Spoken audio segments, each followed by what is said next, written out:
कल आपका एक वीडियो लोड नहीं हो पाया था, कुछ टेक्निकल प्रॉब्लम आ गई थी, तो जिसकी वजह से हम लोग शूट भी नहीं कर पाए और वीडियो लोड भी नहीं हो पाया। तो ठीक है, अभी क्या होगा कि आज और कल में ये थोड़ा एक वीडियो एक्स्ट्रा आपके पास पहुंचेगा, तो आप उसको मैनेज कर लीजिएगा। तो हम लोग फिर आगे बढ़ते हैं। जहाँ हम लोग पढ़ाई कर रहे थे, तो बच्चों हम लोग पढ़ रहे थे कॉलिजन, ठीक है ना। उसमें हमने अभी तक पढ़ा था इलास्टिक, तो पहले ही हम लोग खत्म कर लिए थे। फिर हम लोग पढ़े थे इन इलास्टिक, और इन इलास्टिक में हमने पढ़ा था पार्शियली इन इलास्टिक। और पार्शियली इन इलास्टिक में आप याद करो क्या क्या मैंने बताया था आपको। तो बताया था आपको कि काइनेटिक एनर्जी का लॉस होगा, साथ ही साथ आपको वेलोसिटी ऑफ अप्रोच और सेपरेशन के बारे में बताया था कि वेलोसिटी ऑफ सेपरेशन जो है वो E multiplied by velocity of approach है। E याद करो बच्चों, क्या बोला था मैंने? E के बारे में बताया था कोफिशिएंट ऑफ रेस्टिट्यूशन, है ना। और ये पार्शियली इन इलास्टिक के लिए E की जो वैल्यू है वो 0 और 1 के बीच में लाई करती है। मतलब 0 होगा तो आज वो हम लोग पढ़ेंगे कंप्लीटली या परफेक्टली इन इलास्टिक, और 1 होता था इलास्टिक के लिए। पार्शियली इन इलास्टिक के लिए E का वैल्यू 0 और 1 के बीच में लाई करता है। आज हम लोग पार्शियली इन इलास्टिक पे ही पहले क्वेश्चन और करेंगे, ठीक है ना। इससे फिर हम लोग को थोड़ा रिवीजन भी हो जाएगा और फिर हम लोग आगे बढ़ते हैं। लेकिन आज जो मैंने बोर्ड पे अभी क्वेश्चन लिखा हुआ है, ये पार्शियली इन इलास्टिक में ऑब्लिक है। अभी तुमने पिछले क्लास में हेड ऑन पढ़ा था, अब ये क्या है, थोड़ा ये ऑब्लिक है। इस पे हालांकि क्वेश्चंस कम आते हैं, लेकिन चूंकि ये जेई का क्वेश्चन है, लेकिन ये क्वेश्चन जो है आता है, फिर नीट में भी पूछा गया था। तो इसमें कुछ खास बात है जो आपको मैं भी समझाऊंगा और मैं आपके सामने इसको भी सॉल्व करूंगा। तो पहले बच्चों प्रॉब्लम देखते हैं, प्रॉब्लम क्या कर रहा है। प्रॉब्लम क्या कर रहा है, इस प्रॉब्लम को मैं सॉल्व करूंगा आपके लिए फिर से अलग से। अब जो है, जैसे ही अब चैप्टर खत्म होने वाला है, तो चैप्टर खत्म होने के बाद जैसे हम लोग डेली प्रैक्टिस पेपर जो करते थे डीपीपी, वो आपको पीडीएफ के फॉर्म में मिलेगा। उसमें क्वेश्चंस होंगे, आप उसको एक बार डाउनलोड करके घर पे सॉल्व कीजिएगा, और फिर मैं उसके आंसर्स को आपको लाइव वीडियो मतलब वीडियो में रिकॉर्ड करके आपको सॉल्यूशन दूंगा और आप मैच करवा के देख लेना, ठीक है बच्चों। तो हम लोग स्टार्ट करते हैं आज इस क्वेश्चन के थ्रू। तो देखो क्या है कि क्वेश्चन में क्या लिखा हुआ है। तो क्वेश्चन में लिखा हुआ है कि a ball of mass m hits a floor with a speed v0 making an angle of incidence alpha to the normal। ठीक है बच्चों, अभी मैं समझाऊंगा, डायग्राम बनाऊंगा, आप एक बार क्वेश्चन को वीडियो पॉज करके लिख लेंगे। द कोफिशिएंट ऑफ रेस्टिट्यूशन जो है उस सरफेस के लिए वो है E। E मतलब coefficient of restitution. Find the speed of reflected ball, वो टकराने के बाद जो बॉल की स्पीड होगी वो आपको बतानी है, and the angle of reflection. Okay, तो एक बार आप इसको राइट डाउन कर लीजिए, फिर मैं इसको सॉल्व करता हूं। ओके, तो बच्चों अब हम लोग इस क्वेश्चन को देखते हैं कि कैसे सॉल्व करना है, ठीक है। तो आप जरा ध्यान दीजिए बोर्ड पे मैंने कैसे सॉल्व किया है इसको, फिर मैं आगे ले जाऊंगा। आधा स्टेप मैंने लिखा है, बाकी स्टेप्स में लिखूंगा। अकॉर्डिंग टू क्वेश्चन, ये बॉल v0 वेलोसिटी से इस सरफेस की तरफ आ रहा है। जब ये सरफेस से कोलाइड किया, उस समय ये नॉर्मल से बनने वाला जो एंगल है इसका वो है अल्फा, ठीक है। v0 स्पीड से आया और अल्फा एंगल पे टकराया। फिर इमेजिन करो कि बॉल को अगर हम ऐसे फेंके तो टक्कर के बाद आफ्टर कॉलिजन वो इस तरफ जाएगा, दिस वे, और ये एंगल को आप ये अज्यूम कर लो कि ये हो गया आपका थीटा। ये मैंने मान लिया, जो कि मेरे से पूछा भी जा रहा है। और आफ्टर कॉलिजन ये वेलोसिटी हो गई v। तो अब एक चीज समझते हैं आप। पहली बात, ये ऑब्लिक कॉलिजन है ना बच्चों, क्योंकि अगर ये हेड ऑन होता तो ऐसे आया तो इसी लाइन के लॉन्ग जाता। ये ऑब्लिक कॉलिजन है, दिमाग में सेट कर लो। अब जब ऑब्लिक की बात आएगी तो आप याद करो कि आपको हमने दो लाइंस के बारे में बताया था। एक सरफेस के परपेंडिकुलर जिसका नाम होगा लाइन ऑफ इंपैक्ट या कॉमन नॉर्मल, और दूसरा लाइन होगा कॉमन टेंजेंट, ये वाली लाइन। ये कौन सी लाइन हो गई? Common tangent. अब देखो कॉमन टेंजेंट के लॉन्ग कोई भी इंपल्सिव फोर्स नहीं लगता है। तो मैंने तुमको बोला था कि कॉमन टेंजेंट के लॉन्ग बॉल का मोमेंटम जो होगा, इंडिविजुअल का भी, पूरे सिस्टम का तो खैर कभी भी कंजर्व होता है, इंडिविजुअल बॉल का भी मोमेंटम इस कॉमन टेंजेंट के लॉन्ग चेंज नहीं होगा। जो भी चेंजेज आएंगे वो किसके लॉन्ग आएंगे? लाइन ऑफ इंपैक्ट के लॉन्ग, क्योंकि इंपल्सिव फोर्स जो लगता है वो लगता है लाइन ऑफ इंपैक्ट के लॉन्ग। अब और देखो, इसके मोमेंटम का मैंने दो कंपोनेंट तोड़ लिया, इसको दो कंपोनेंट में रिजॉल्व कर लिया। अगर ये एंगल अल्फा है दोस्तों, तो ये एंगल भी अल्फा ही होगा, देख लो एंगल अल्फा होगा। तो इसका मोमेंटम mv नॉट का एक कंपोनेंट डाउन जाएगा mv नॉट कॉस अल्फा और एक हॉरिजॉन्टल होगा mv naught sine alpha. After collision ये एंगल थीटा है तो ये एंगल भी थीटा होगा। तो एक कंपोनेंट ऊपर होगा mv कॉस थीटा और एक सामने होगा mv साइन थीटा। अब जैसा कि मैंने तुमको बोला कि कॉमन टेंजेंट के along, as we know that along common tangent momentum of ball will remain conserve. तो इन फाइनल मोमेंटम हो गया mv sine theta which is equal to mv naught sine alpha, जो कि इनिशियल है। mm get cancel, तो यहां से देखो v sine theta equal to v sine alpha, equation एक मिल गया।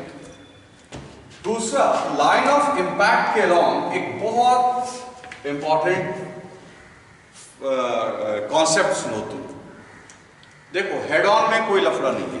हेड ऑन में velocity of separation is equal to E into velocity of approach. वो ऑब्लिक में भी वैलिड है, लेकिन ऑब्लिक में एक चीज समझना होगा तुम्हें। ऑब्लिक में ये जो कॉन्सेप्ट है velocity of separation equal to E into velocity of approach, उसमें वो वाली वेलोसिटी ली जाएगी जो लाइन ऑफ इंपैक्ट के लॉन्ग है। जैसे देखो जब ये अप्रोच कर रहा था इस सरफेस को तो वी नॉट से कर रहा था, लेकिन हम वी नॉट को वेलोसिटी ऑफ अप्रोच नहीं बोलेंगे, हम वी नॉट का वो वाला कंपोनेंट लेंगे जो लाइन ऑफ इंपैक्ट के लॉन्ग है। तो इस तरीके से यहाँ पे हो गया वी नॉट कॉस अल्फा जो हो गया, this is velocity of approach. और ठीक इसी तरीके से v cos थीटा जाते समय जो हो गया वेलोसिटी ऑफ सेपरेशन। इसलिए हमने यहाँ पे लिख दिया velocity of separation is equal to e into velocity of approach. यहाँ एक बार तुम्हें फिर ध्यान दिलवा रहा हूँ मैं कि आप velocity of approach v not को नहीं लेंगे। ऑब्लिक कॉलिजन में उस वेलोसिटी को वेलोसिटी ऑफ अप्रोच या सेपरेशन लिया जाता है जो लाइन ऑफ इंपैक्ट के लॉन्ग। ठीक है बच्चों, तो वहां से ये मेरे पास एक इक्वेशन ये आ गया। अब देखो इक्वेशन नंबर 1, इक्वेशन नंबर 2, मेरे को चाहिए क्या? तो v, कहता है कि टक्कर। तो बच्चों ये दोनों इक्वेशन आ गया। अब इन दोनों इक्वेशन को सॉल्व करना बहुत मुश्किल नहीं है। आप यहाँ पे 1 को स्क्वायर करो और 2 को स्क्वायर करो और ऐड कर दो। तो देखो यहाँ पे क्या है इसके, यहाँ पे ये है आपका LHS में v square sine square theta, इसके LHS में है v square cos square theta. अब इसके RHS में आओ, देखो यहाँ पे क्या है दोस्तों, v not square sine square alpha और ये हो जाएगा आपका e square v not square cos square alpha. अब देखो क्या करेंगे, यहाँ v स्क्वायर कॉमन लेंगे तो sine square theta cos square theta 1 हो जाएगा। तो ठीक यहाँ पे लिखा हुआ रहेगा v स्क्वायर, यहाँ पे v नॉट स्क्वायर कॉमन लोगे, लेकिन बच्चों यहाँ 1 नहीं हो पाएगा आपका, ये ब्रैकेट में रह जाएगा साइन स्क्वायर अल्फा अब plus e square cos square alpha, ये रह जाएगा आपका यहाँ पे। ठीक है बच्चों, तो फाइनली आंसर जो हमारा हुआ, देखो थोड़ा ध्यान से, कंजेस्टेड हो गया है, तो v equals to under root this whole thing. इसमें आपका v नॉट जो है वो बाहर आ जाएगा और इनसाइड क्या क्या रह गया, sign square alpha plus e square cos square alpha, ये आपका आंसर आ गया। और एक चीज और पूछ रहा था ये थीटा एंगल के बारे में, तो वो बहुत आसान है, आपको मैं अभी बताता हूँ ये थीटा कैसे लिखेंगे। पहले आप इसको एक बार नोट डाउन कर लो, एक बार इसको लिख लो, राइट डाउन कर लो वीडियो पॉज करके, फिर मैं बता देता हूँ थीटा कैसे निकालेंगे। तो थीटा कैसे निकालेंगे, तो बहुत सिंपल है। यहाँ पे इसको मैं रब करके बताता हूँ कैसे थीटा निकालेंगे। आप ना एक काम करो, इक्वेशन नंबर 1 को 2 से डिवाइड कर दो। तो 1 है v sine theta divided by v cos theta, और उधर क्या आ जाएगा बच्चों, v naught sine alpha divided by e into V naught cos alpha. अब यहाँ से v cancel, V naught cancel, तो ये हो गया आपका tan theta equal to tan alpha divided by. तो फाइनली जो आंसर हम लोग लिखेंगे, आंसर जो हम लोग लिखेंगे वो ऐसे लिखेंगे, theta equal to tan inverse inside tan alpha by. तो ये आ गया। अब यहाँ कुछ इंटरेस्टिंग केस भी देख सकते हैं। इंटरेस्टिंग केस क्या देखेंगे, अगर e का वैल्यू 1 होता तब तो tan theta equal to tan alpha, तो tan theta equal to tan alpha, इसका मतलब हो गया थीटा इक्वल टू अल्फा। तो ये तब होता जब ये कॉलिजन क्या होता है, इलास्टिक। ठीक इसी तरीके से इलास्टिक कॉलिजन में मतलब एंगल ऑफ इंसिडेंस और एंगल ऑफ रिफ्लेक्शन बराबर होगा, क्योंकि तुम खुद समझ रहे हो e क्या हो जाएगा 1। वेलोसिटी जो ये स्पीड है, इसकी स्पीड भी बराबर हो जाएगी। अगर तुम e का वैल्यू 1 ले लोगे तो sine square alpha cos square alpha 1 हो जाएगा, तो v equals to v naught. यानी हम ये चीज समझ सकते हैं कि इलास्टिक कॉलिजन में ये वेलोसिटी और ये वेलोसिटी भी सेम होगी, ये एंगल और ये एंगल भी सेम होगा।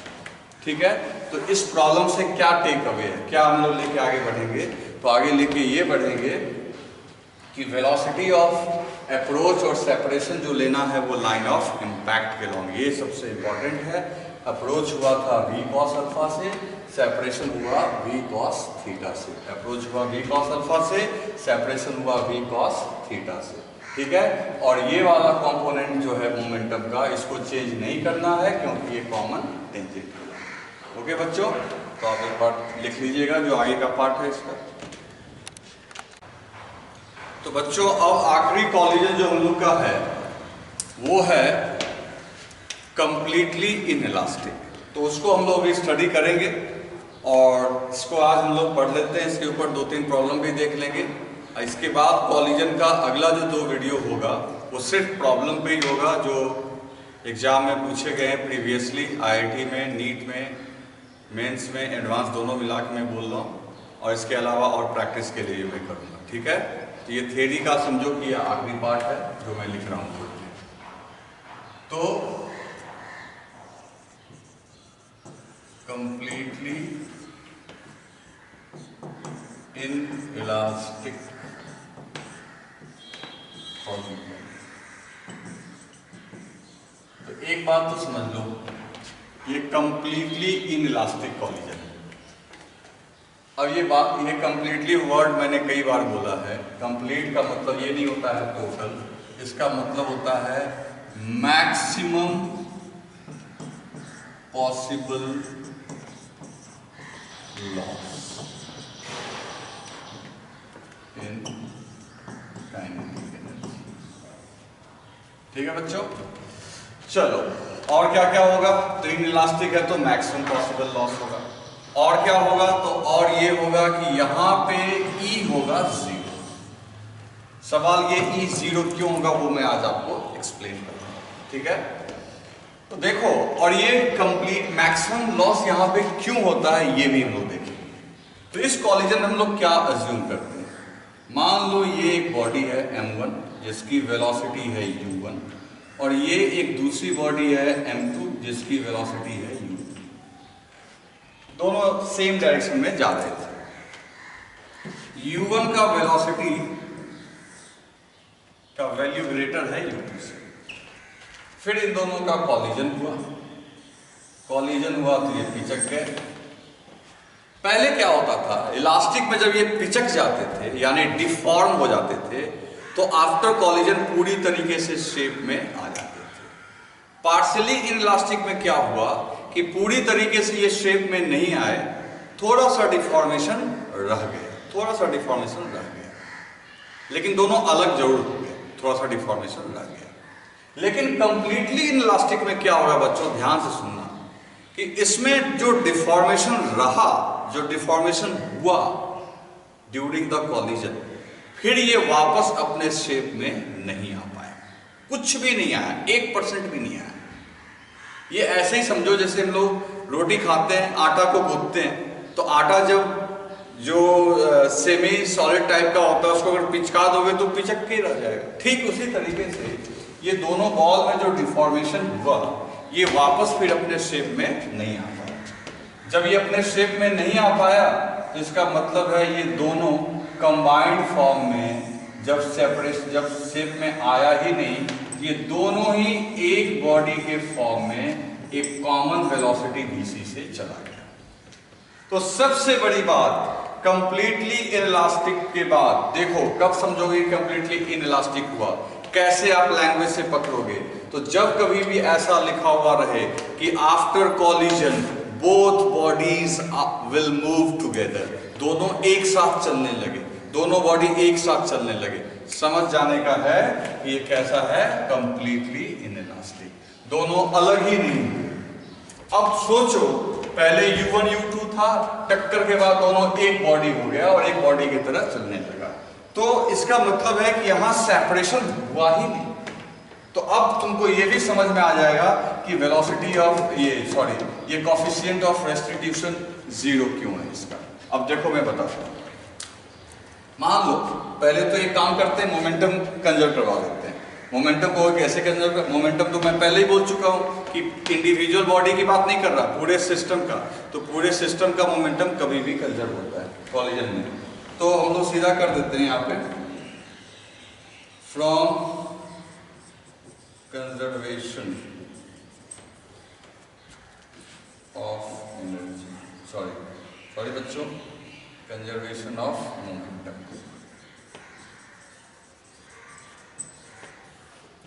फ्रॉम कंजर्वेशन ऑफ मोमेंटम, तो इनिशियली देखो m1 u1 plus m2 u2, m1 u1 plus m2 u2, and finally क्या हो गया, दोनों एक साथ चलने लगे, तो m1 plus m2 common velocity vc। ठीक है बच्चों, तो इस तरीके से एक इक्वेशन ये आ गया और बहुत आसानी से आप ये वैल्यू निकाल लिए, m1 u1 plus m2 u2 divided by m1 plus m2। तो बच्चों ये हो गया हमारा कॉमन वेलोसिटी आफ्टर कॉलिजन। टक्कर के बाद दोनों की जो वेलोसिटी है वो कितनी होगी, तो वो इतनी होगी। ठीक है, और रही बात E का, तो याद करो velocity of separation is equal to E into velocity of approach. अब देखो सेपरेशन तो हुआ नहीं, जब मैं बोल रहा हूं कि दोनों कंबाइंड, यानी कि आफ्टर कॉलिजन लिख देता हूं मैं यहां पे, both bodies will move together. तो जब ये दोनों साथ साथ चलेंगे, छोटा छोटा मैंने लिखा है यहाँ पे, आप देख लेना सही से, तो after collision both bodies will move together, जब दोनों साथ साथ ही चलेंगे तो वेलोसिटी ऑफ सेपरेशन के नाम पे तो हो गया 0, तो 0 इंटू ई, और अप्रोच कितने से हो रहा था, तो u1 से आ रहा था, ये u2 से भाग रहा था, तो इनकी रिलेटिव वेलोसिटी हो गई u1 माइनस u2, तो automatically E equals to 0 upon u1 minus u2, ये क्या हो गया 0। तो इस तरीके से कोफिशिएंट ऑफ रेस्टिट्यूशन यहाँ के लिए क्या हो गया 0। तो बच्चों ये है आपका कंप्लीटली इनइलास्टिक। अब मैं इसमें और भी केसेस डील करता हूँ। एक और चीज हमारा यहाँ छूट रहा है कि काइनेटिक एनर्जी का लॉस कितना होगा, तो वो कोई बड़ी बात तो है नहीं, तो लॉस कैसे निकालेंगे बच्चों, तो लॉस इन काइनेटिक एनर्जी। अब मैं नेक्स्ट स्लाइड में आपको यही बता रहा हूँ कि लॉस इन काइनेटिक एनर्जी कितनी होगी। ओके, तो एक बार वीडियो पॉज करके इसको आप लिखिए। तो बच्चों अब हम लोग सॉल्व करते हैं कि काइनेटिक एनर्जी कितनी लॉस होगी। तो देखो अभी मैंने ये बताया था आपको, मान लो ये V1 से ज्यादा है सॉरी, ये आपका U1 से जा रहा है और दूसरा ये आपका M2 जो है वो U2 से जा रहा है। आफ्टर कॉलिजन ये दोनों एक कंबाइंड सिस्टम के फॉर्म में VC से जा रहे हैं। तो हमें निकालना है कि लॉस इन काइनेटिक एनर्जी कितनी हुई। तो delta K equal to K initial minus K final. अब मैं इनिशियल में से फाइनल इसलिए घटा रहा हूं क्योंकि मैं लॉस निकालने जा रहा हूं। लॉस ठीक है ना। जब मैंने लॉस लिख दिया तो ये मैं मान के चल रहा हूं कि अब इसका वैल्यू तो मुझे पॉजिटिव निकालना है, इसलिए मैं हायर में से लोअर घटा रहा हूं। तो इनिशियल काइनेटिक एनर्जी क्या, ये दोनों चल रहे थे, तो half m1 u1 square plus half m2 u2 square minus half m1 plus m2 into v common square. देखो इनिशियली इसकी भी काइनेटिक एनर्जी है, इसकी भी काइनेटिक एनर्जी है और फाइनली इन दोनों की कंबाइंड काइनेटिक एनर्जी। तो इसको सॉल्व करते हैं, बहुत मुश्किल नहीं है। तो half m1 u1 square plus half m2 u2 square minus half m1 plus m2 और जो v कॉमन है, v कॉमन का वैल्यू याद करो, कुछ देर पहले मैंने लिखा है आपको उस प्रीवियस वाले बोर्ड स्लाइड में, m1 u1 plus m2 u2 divided by m1 plus m2 का। अब देखो, अब इसको सॉल्व करना कुछ नहीं है, अब इसको स्क्वायर करो, ये कैंसिल होगा, फिर m1 प्लस m2 को एलसीएम लो और हाफ को कॉमन लो। तो मैं डायरेक्ट इसका आंसर लिख रहा हूँ, इसको सॉल्व करके आप देख लेना घर पे। तो ये आएगा आपका, आप करके देखना। आप एक बार जरूर करेंगे, ये नहीं कि सर ने कर दिया तो आप भी ऐसे ही करेंगे, आपको करना है। तो half m1 plus m2 sorry m1 into m2 divided by m1 plus m2। आप इस फॉर्मूला को याद रखेंगे जो निकल के आ रहा है, multiplied by u1 minus u2। ये काइनेटिक एनर्जी का लॉस है।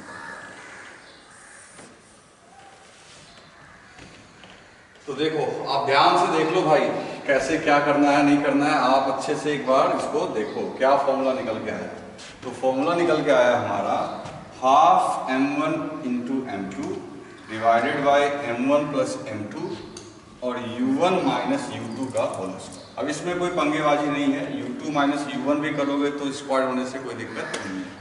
मतलब दोनों के मास का प्रोडक्ट डिवाइडेड बाय दोनों के मास का सम, ठीक है, और दोनों के वेलोसिटी का सब्ट्रैक्शन का स्क्वायर। ये कब लगाना है, जब ये दोनों पार्टिकल सेम डायरेक्शन में जा रहे हैं। अब अपोजिट के लिए भी मैं बता देता हूँ, जरूरी तो नहीं है कि हमेशा ऐसे टक्कर होगी, हो सकता है दोनों अपोजिट टकराएंगे, तो उसके लिए मैं बगल में लिख देता हूँ, सबके लिए फॉर्मूला है। तो इसको एक बार आप लिख लोगे तो ध्यान से देख लो, फिर से मैं बार बार बोल रहा हूँ, ये बहुत इंपॉर्टेंट इक्वेशन है लॉस ऑफ काइनेटिक एनर्जी का। Half m1 m2 into m1 plus m2 और ब्रैकेट में दोनों के वेलोसिटीज का सब्ट्रैक्शन का स्क्वायर। ओके बच्चों, इसको आप एक बार लिख लो। तो बच्चों इसी का एक दूसरा देख लेते हैं। अगर मान लो ये दोनों बॉडीज अपोजिट डायरेक्शन में आ रहे होते हैं, ठीक है,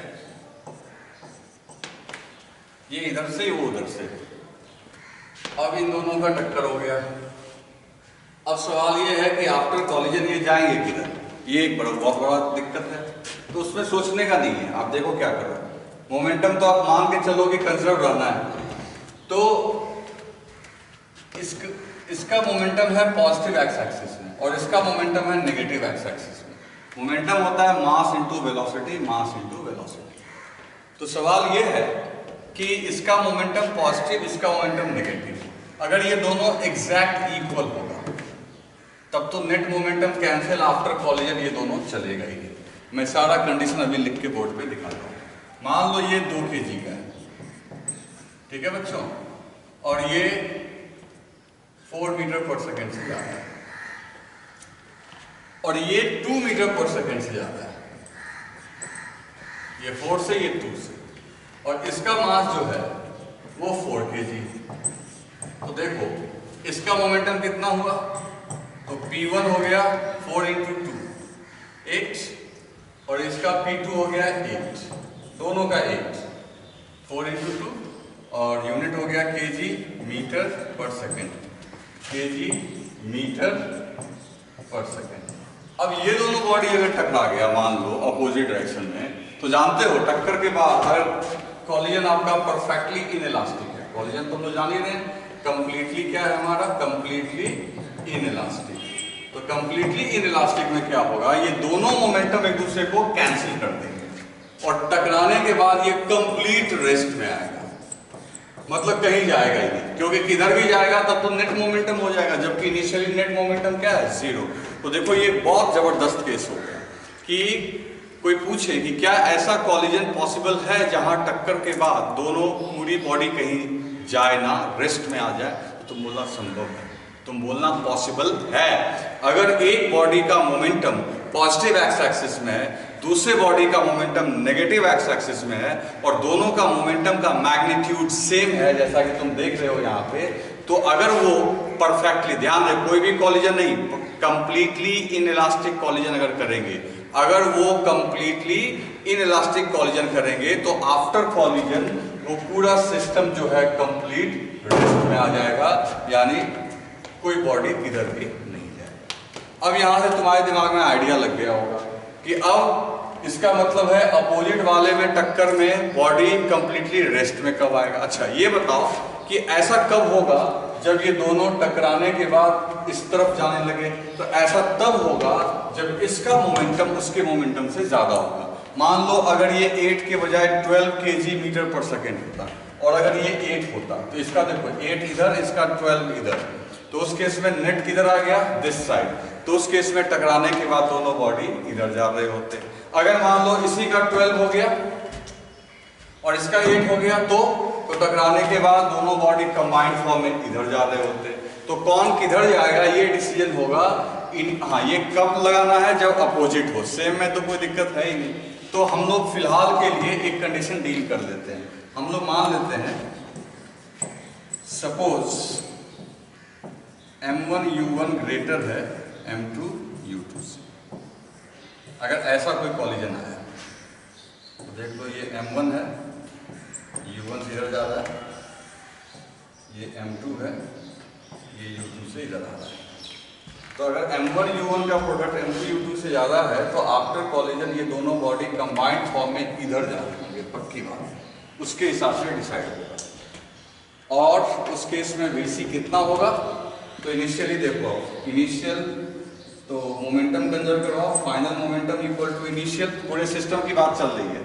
तो फाइनली पूरा सिस्टम कंबाइंड ब्लॉक के फॉर्म में जा रहा था, M1 + M2 के फॉर्म में, तो लिख देंगे यहाँ पे हम लोग बच्चों M1 + M2 × VC, और इनिशियल में क्या लिखेंगे M1U1। अब ध्यान देना यहाँ माइनस लिखेंगे हम लोग, ठीक है ना, क्योंकि इससे प्रीवियस बोर्ड पे हम लोग दोनों बॉडी को सेम में भेज रहे थे, ये अपोजिट जा रहा है इसलिए माइनस लिखा है। और इस तरीके से कॉमन वेलोसिटी क्या हो जाएगी बच्चों, M1U1 - M2U2 divided by M1 + M2। ये हो गई कॉमन वेलोसिटी के लिए, ठीक है बच्चों।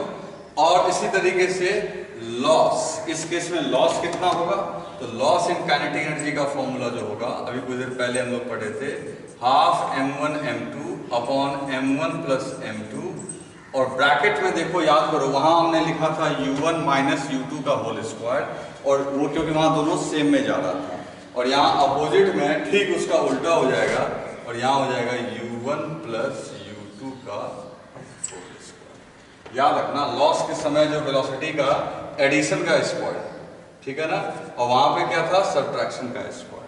तो ये फर्क आएगा अपोजिट में चलने में, ठीक है। और यहाँ तो देख ही रहे हो, एक कंप्लीट लॉस वाला भी कंडीशन तुमको मैंने बता दिया, तो आप इसको अच्छे से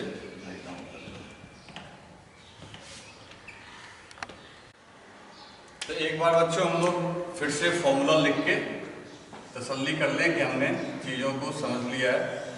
तो पहले ये दोनों सेम डायरेक्शन में जा रहे थे, फिर कंबाइंड होके चलने लगे आफ्टर कॉलिजन, और इनकी वेलोसिटी कॉमन vc आ गई।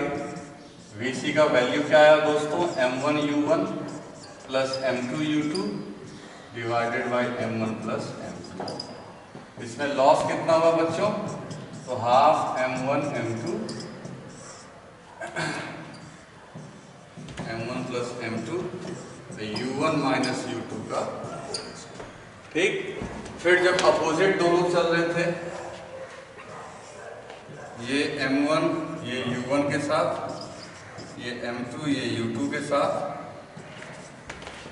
अपोजिट चल रहे हैं। टक्कर के बाद कौन किधर जाएगा, इसके लिए मैंने डिटेल डिस्कशन किया। देखना होगा कि इन दोनों में से किसका प्रोडक्ट ज्यादा है। मान लो इसका प्रोडक्ट ज्यादा है तो दोनों इस तरफ मूव करना होगा VC से, और उस केस में VC का वैल्यू हो जाएगा m1u1, और जो अपोजिट जा रहा है उसको सब्ट्रैक्ट करना है m2u2 divided by m1 plus m2। और इसमें लॉस कितना हुआ बच्चों, तो काइनेटिक एनर्जी की जो लॉस इसमें हुई वो हुई half m1 m2 divided by m1 plus m2, और ब्रैकेट में u1 प्लस u2 का ये लॉस है। ठीक है, तो फॉर्मूला को एक जगह लिख लेंगे ताकि हमें इसका यूज हो न्यूमेरिकल करते समय। ठीक है बच्चों,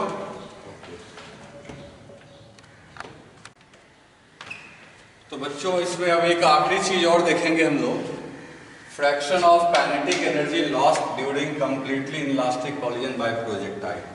प्रोजेक्टाइल और टारगेट का कॉन्सेप्ट तुमको मैंने इलास्टिक में दिया था, परफेक्टली इलास्टिक, कुछ वैसा ही है। मान लो एक बॉडी है जो m मास का है और मूव कर रहा है, ये डायरेक्ट फॉर्मूला ही जेईई मेंस में आया हुआ है। तो आप देखो क्या है, ये m मास है, मूव कर रहा है, और ये रेस्ट में है कैपिटल M मास। जो मूव कर रहा है बच्चों, इसको हम लोग प्रोजेक्टाइल बोलते हैं, और ये जो रेस्ट में है इसको हम लोग टारगेट बोलते हैं। अब इन दोनों के बीच टक्कर हुई, टक्कर के बाद ये कंबाइंड वेलोसिटी से चलने लगे। कंबाइंड से क्यों चल रहे हैं, तो भाई ऐसा है कि परफेक्टली या कंप्लीटली इनइलास्टिक की बात हो रही है। तो पूछ क्या रहा है, तो पूछ रहा है fraction of kinetic energy lost. तो याद करो फ्रैक्शन का मतलब क्या होता है। फ्रैक्शन का मतलब हुआ फ्रैक्शन ऑफ लॉस्ट के, तो बहुत सिंपल है, जितना लॉस हुआ और डिवाइडेड बाय जितना इनिशियल। परसेंटेज में बोलना है तो 100 से मल्टीप्लाई कर दो। तो लॉस कितना हुआ, तो लॉस के लिए अभी बच्चों को इधर पहले हमने फॉर्मूला पढ़ा था, हाफ m1 m2। तो m1 का रोल प्ले कर रहा है m, m2 का रोल प्ले कर रहा है capital M, divided by m1 plus m2 into u1 की जगह तुम लिख दो u, और u2 ये रेस्ट में है, टारगेट आपका जो है वो रेस्ट में है, तो यहाँ लिख दो 0 का स्क्वायर। ये हो गया लॉस। और इनिशियली कितना था, तो इनिशियली सिर्फ प्रोजेक्टाइल चल रहा था, तो इनिशियल काइनेटिक एनर्जी थी हाफ mu स्क्वायर। तो आफ्टर सॉल्विंग दिस आप देखो बहुत सिंपल सा एक इक्वेशन आएगा, ये कैंसिल हो गया, ये भी आपका कैंसिल हो गया, और यहाँ भी ये u स्क्वायर से u स्क्वायर कैंसिल हो गया। तो ये बच गया आपका m small m by capital M।